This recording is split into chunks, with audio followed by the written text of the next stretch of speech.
The basic formula for a premium smartphone really hasn't changed much over the last few years.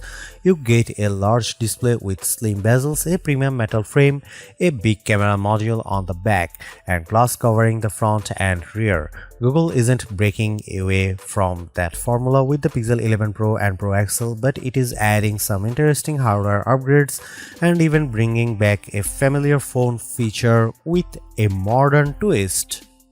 Inside, Google is moving to the new Tensor G6 processor along with a new ISP or image signal processor. Google claims it can improve things like a night side photography by up to 4.5 times. The company is also promising 20% better power efficiency, 25% faster web browsing, and up to 15% faster app loading. During my hands-on time, the phone definitely feels quick, but these are improvements that are difficult to properly judge during a short demo. We'll need more time with the phone to see how much of a difference they make in everyday use. One upgrade that's immediately easier to appreciate is storage. Pixel 11 Pro now starts with 256GB instead of 128GB, giving you twice the room of photos, games, apps, and videos. RAM remains at either 12GB or 16GB depending on whether you choose the 512GB or 1TB storage options. Google is also adding a new Titan N3 security chip, which provides stronger multi-layer protection against different types of attacks, including post-quantum cryptography. Charging is another area where Google has finally made a noticeable jump. With QI 2.2, the new Pro models can wirelessly charge at up to 25 watts. Wire charging has also increased from 30 watts to 45 watts for 2026. You will need a compatible charger and cable to hit those speeds, but it is still a welcome upgrade. The biggest changes are happening with the cameras.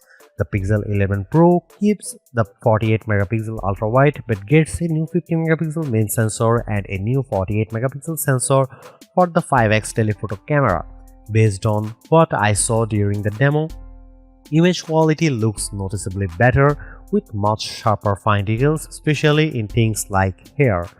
But the most interesting camera feature isn't actually a sensor. It's called Magic Capture, and it adds a new button inside the camera app.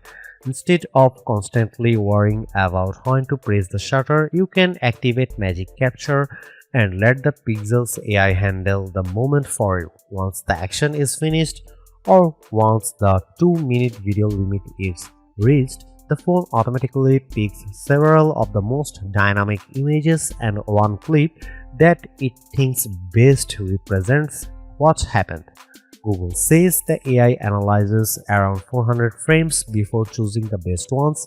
During the demo, I saw it capture some really good expressions and poses from dancers, so the idea definitely seems promising.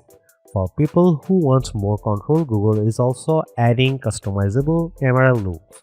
These work like built-in filters that can be applied manually or set as your default profile. Options include shadows or higher contrast vanilla for warmer tones and editorial for a more magazine-style look. Video is getting some attention too, thanks to Google's new Creator Suite. There is a teleprompter that lets you upload a script and automatically follows along as you speak. During my test, it worked really well and kept pace with what I was saying. There is also a new folder system for organizing related footage and a storyboard tool that helps you arrange clips and B-roll into a more cohesive video. Google's Super Ray Zoom is also getting a major boost.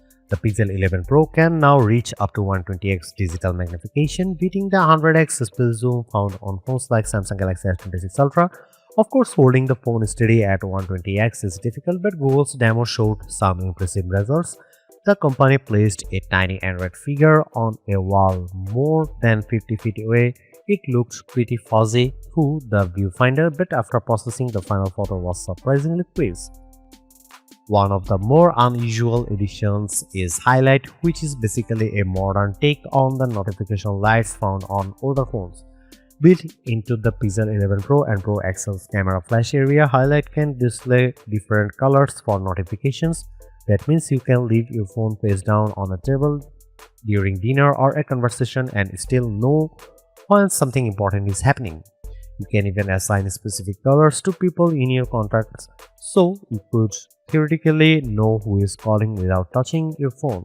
HiLight also indicates when Gemini is listening, giving you a visual confirmation that the AI is active. The problem is that HiLight is fairly limited at launch. Personally, I think messaging would be the obvious next step. People under 40 don't exactly make traditional phone calls all day, so being able to assign colors to different family members or contacts for incoming messages would make this much more useful. Google says it's looking into expanding HiLight, and I wouldn't be surprised if more functionality arrives later. Google is also expanding its features with what it's calling advanced intelligence. Enhanced live translation can now work across audio and video in real time, while circle to search can be used directly inside the camera app. You can point the camera at something and have AI search for information about it. Magic Q is now part of advanced intelligence as well, with new features such as flight information. There is also Rambler, which Google previously showed at I/O, designed to remove filler words like and when transcribing speech. Unfortunately, I didn't have enough time with the phone to properly test these features, so we'll have to wait for the full review for more detailed impressions.